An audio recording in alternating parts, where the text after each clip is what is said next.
प्रणाम दंडवत प्रणाम।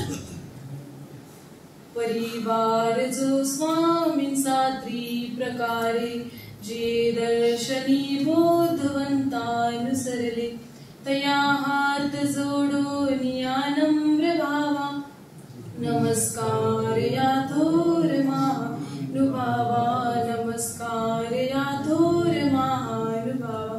सर्वज्ञ श्री चक्रधर स्वामी की जय। प्रथमतः मी पंचकृष्णांना शतशः नमन करते। प्रतिवर्षाप्रमाणे श्री ब्रह्मविद्या ज्ञान चिंतन समिती द्वारा आयोजित श्री ब्रह्मविद्या ज्ञानामृत व्याख्यानमाला या ज्ञानामृत व्याख्यानमालेच्या अध्यक्षस्थानी विराजमान असलेले मम विद्यागुरुवर्य श्री गुरुजी यांना मी प्रथमतः दंडवत प्रणाम करते। तसेच श्री बोरी निवासी बाबाजी यांनाही मी दंडवत प्रणाम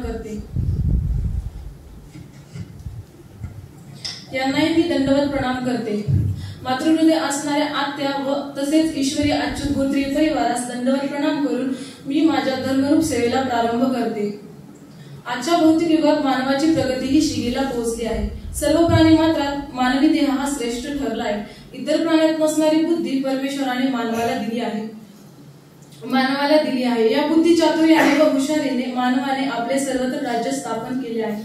समर्थ रामदास म्हणतात, धन्य धन्य हा नरदेह येथील अपूर्णता पाहो जो जो कीजे परमार्थ लावो तो तो पावे सिद्धिते। म्हणजेच मानवदेह हा केवळ हाडामासाचा गोळा नसून संसार व परमार्थाला जोडणारा मध्यबिंदू आहे। देह सत्कर्माचा मळा, देह प्रयोगाची शाळा, दिसतो विवेक सगळा मानवदेह म्हणजे देह देवाचे मंदिर आहे असे संतांनी मानवी देहाचे कौतुक केले आहे।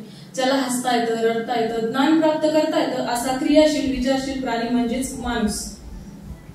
संत तुकाराम महाराज म्हणतात, नाशिवंत देह जाणार सकळ।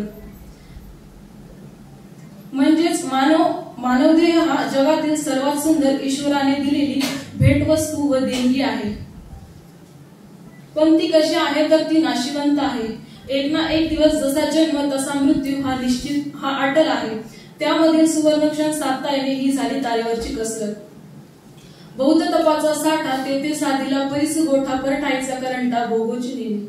या श्लोकाप्रमाणे खूप तपाच्या अंती मानवदेह मिळतो। मग याचे ध्येय, उद्देश, हेतू लक्षात येणे ही अत्यंत महत्त्वपूर्ण बाब आहे, जी आपल्याला अनंत ब्रह्मांड नायक सर्वज्ञ श्री चक्रधर स्वामींनी लक्षात आणून दिली। कृतियुगापासून माणूस हा मळत अधोगतीने कलियुगापर्यंत पोहोचला आहे आणि मग साधनदाता श्री चक्रधर स्वामी म्हणतात, या कलियुगी येणे अवतरे म्हणजे ज्या जीवाचा उद्धार होणार नाही तो या सृष्टीत कोणालाच उद्धरू शकत नाही।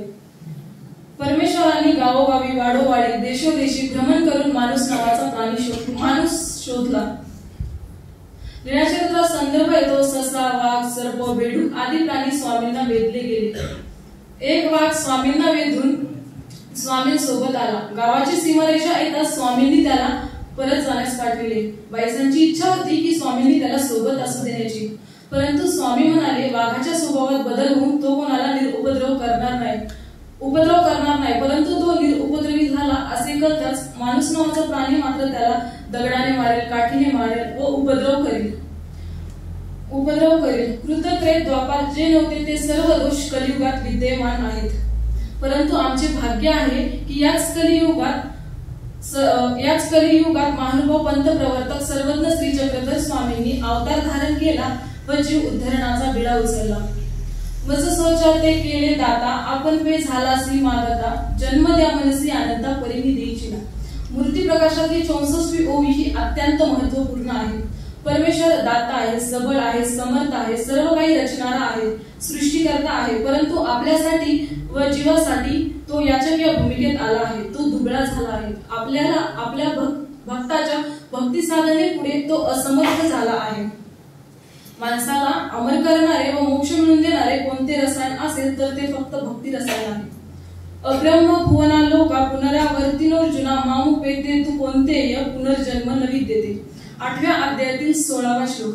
भगवंत गोपाल कृष्ण गीतेत स्पष्ट करतात, मामेकम शरणम व्रज, शरणागती त्याग समर्पण महत्वाचा। कुणी कुणाचा नाही जगती, संकट समय सोडून जाते। हे एकदा का माणसाच्या लक्षात आले की तो बरोबर परमेश्वर भक्तीच्या नामात तल्लीन होतो। मोहमत्तेत आपण एकमेकांना जीव लावतो। अज्ञान मतिद्र या दोषामुळे जीव या नात्याच्या बंधनात अडकतो। करतो, अष्टभोग भोगतो, पण शेवटी साध्य काय? मृत्यूनंतर काय हा शोध माणसाला विचार करायला भाग पाडतो. कविवर्य भास्कर रामचंद्र तांबे म्हणतात, जन पळभर म्हणती हाय हाय मी जाता राहीन कार्य काय. म्हणजे सृष्टीकर्त्या परमेश्वराला सुद्धा सृष्टी रचनेच्या व्यवस्थेनुसार जीवाच्या उद्धारासाठी घेतलेल्या अवताराला सोडून आपले अवतार कार्य संपून निजधामास जावे लागते. मग जीवाचे काय हो? अशा वेळेस आठवते, सोयरा परमेश्वर जोडा नाही तर घालील यमखोडा. परमेश्वर हा जीवाचा नित्य बंधू आहे. त्वमेव माताच पिता त्वमेव, ती माऊली आहे. अबोधाज्ञानी जीवाचे दुःख बघून ईश्वरालाही मायेचा बाजार होतो. त्या जीवाला अज्ञानातून अंधकारातून काढून ज्ञानाचा प्रकाश दाखवावा व त्याला त्याची मोक्ष मार्गाची वाट सुकर करून द्यावी. परंतु जीवाचाही त्यासाठी प्रयत्न तितकाच महत्वाचा आहे. स्वतःला ईश्वराधीन करण्याचा आहे. हा एक जन्म ईश्वरा श्रीचरणी विलीन करण्याचा आहे. आणि अनेक मोहपाशात गुंतलेल्या जीवांना नेमके हेच होत आहे. सर्व संघ परित्याग करून परमेश्वर चरणी लीन होणे, अनुसरण घेणे. या संदर्भात लीला चरित्रात उत्तरार्धात 144वी लीला आणखी प्रकाश टाकते. डोमेग्राम येथील देमती प्रति कुष्ठ धर्म निरूपण. एक दिवस स्वामींना ओट्यावर आसन होते. साधा व देमाईसा स्वामींजवळ बसल्या होत्या. स्वामी साधांना तुम्ही स्नान करू जा म्हणतात आणि देमाईसाला गावाला जाण्यास सांगतात. यावर देमाईसा म्हणतात, आम्ही सर्व संघ परित्याग करून सर्वज्ञांच्या सन्निधानी आलो आणि स्वामी आम्हाला जाण्यास सांगतात. यावर स्वामींनी त्यांना लक्षात आणून दिले की काय होते मग काय सांडिले, असे तुमच्याकडे काय होते ज्याचा तुम्ही त्याग केला. यावर स्वामींनी देमाईसाला कुष्टियाचा दृष्टांत निरूपिला. दृष्टांत आपल्या सर्वांना माहितच आहे. सांगायचे तात्पर्य, देव माझा मी देवाचा. आपले सर्व संघ परित्याग करून आपल्याला परमेश्वर आठवता आला पाहिजे. अनुसरण म्हणजे नेमके काय? तर अनुसरण हा शब्द अमृतासारखा अद्वितीय आहे. सरण म्हणजे जाणे. अनुपसर्ग लागल्याने अनुसरण. अनुसरण म्हणजे मागे जाणे. हा याचा साधारणतः असा अर्थ होतो. जाणे तर मग कुणाच्याही मागे जाऊन चालेल का? तर नाही. आपल्याला कोणाच्याही मागे जाऊन चालेल का? तर नाही. आपल्याला कोणाच्या मागे जावे हेही कळणे तितकेच महत्वाचे आहे. आपल्याला सकारात्मक विचाराच्या मागे जाता आले पाहिजे. आपल्याला सदाचाराच्या मागे जाता आले पाहिजे. आपल्याला परमेश्वरांनी निरोपिलेल्या सूत्र संजीवनीच्या मागे जाता आले पाहिजे. आपल्याला महानुभावांच्या इतिहासात जे जे धर्मवीर धर्ममाता होऊन गेल्या, आचारवंत, विचारवंत, आभारवंत, धर्मवंत अशा धर्मवंत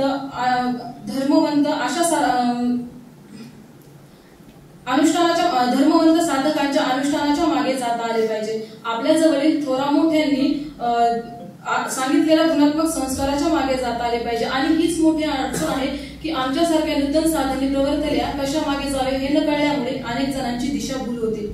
अनुसरण म्हणजे नेमके काय? तर येथ अधीन होईजे येथूनही म्हणितले ते कीजे ते अनुसरण. म्हणजे दिव्य विचाराची पूर्णता व शुद्ध आचाराची निपुणता यालाच अनुसरण म्हणावे. आमच्या ब्रह्मविद्याशास्त्रात तणलेल्या वावराचा दृष्टांत येतो. गवताने भरलेले शेत वावर ज्याप्रमाणे गवत काढून सुपीक केले जाते त्याप्रमाणे आपल्या शरीरातील सुक्षेत्राचे आहे. अनेक जन्माने लागलेले कर्म, अकर्म, दोष याचे उचित विधी अनुष्ठाने क्षालन करून आपल्याला हा देह ईश्वरी अनुसरणासाठी योग्य करावा लागतो. भगवंत गोपालकृष्ण गीतेत म्हणतात, अनुकरण वाईट नाही.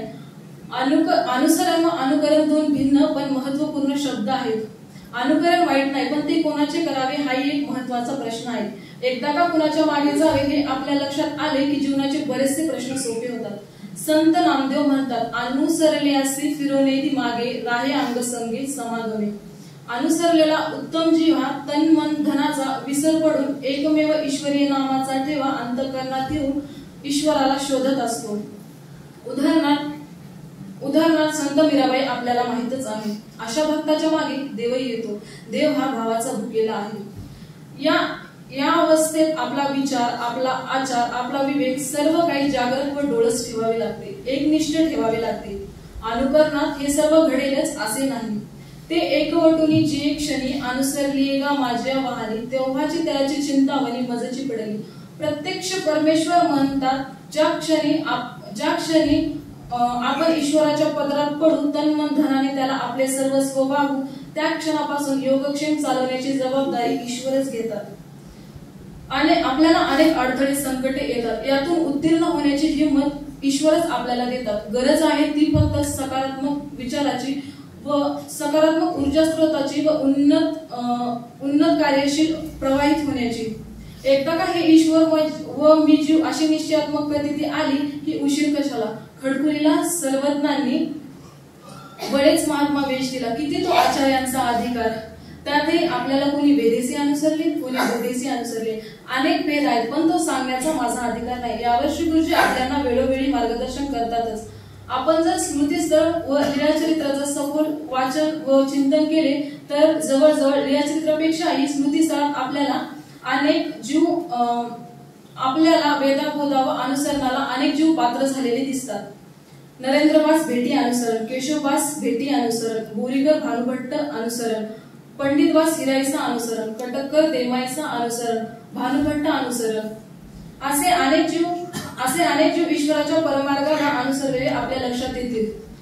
परमेश्वराच्या उद्धरण व्यापारासाठी सर्व जीव पात्र असतात असे नाही, कारण स्वामींनी विशिष्ट मर्यादा व नियमावली सांगितलेली आहे. 60 वरिखाच्या दशेच्या पुरुषाचे अनुसरणे अधिकार नाही, परी नेनी जे ऐसी ईश्वराची प्रवृत्ती जैसे कीटकीय कोरिता काष्टी ओम पडे तर पडे. या स्मृतीत खेळीभट्ट हे आपल्याला 60 वर्ष ओलांडलेले पुरुष दिसतात, परंतु तरीही ईश्वराची प्रसन्नता व खावणीला पात्र झाले तर त्या जीवाचे अनुसरण लेखी लागू शकते.